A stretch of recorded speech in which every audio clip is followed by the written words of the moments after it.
কোন দোষে বাদ ঈশান শ্রেয়াস? দুই তারকার অনুপস্থিতি নিয়ে মুখ খুললেন দ্রাবিড়। আফগানিস্তানের বিরুদ্ধে 3 ম্যাচে টি-20 সিরিজ থেকে ছিটকে গেলেন ঈশান কিষান ও শ্রেয়াস আইয়ার। তাদের সুযোগ না দেওয়া নিয়ে কোনো কারণ জানানো হয়নি বোর্ডের পক্ষ থেকে। ঈশান বোর্ডের নিয়ম না মানার জন্যই তাকে বাদ দেওয়া হয়েছে বলে একটি খবর ছড়িয়েছে। অন্যদিকে শ্রেয়াস আইয়ারকে বাদ দেওয়ার পিছনেও একই খবর ছড়িয়েছে। শ্রেয়াস আইয়ার জাতীয় দলের সুযোগ না পেয়ে এখন মুম্বাইয়ের হয়ে রঞ্জি খেলছেন। এবার এই দুই তারকার সুযোগ পাওয়া না নিয়ে মুখ খুললেন রাহুল দ্রাবিড়।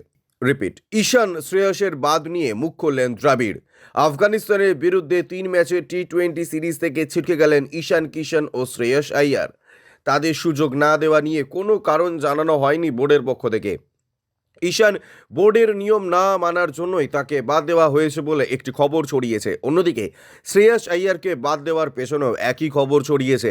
শ্রেয়াস আইয়ার জাতীয় দলে সুযোগ না পেয়ে এখন মুম্বাইয়ের হয়ে রঞ্জি খেলছেন।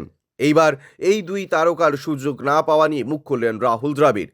দুই তারকাকে দলের বাইরে রাখা নিয়ে খবর ছড়ায়, তারা দলে শৃঙ্খলা না মানায় তাদের দলে রাখা হয়নি।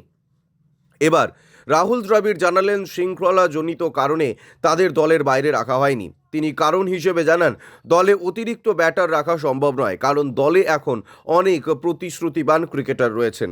ব্যুরো রিপোর্ট, ইউজে নিউজ।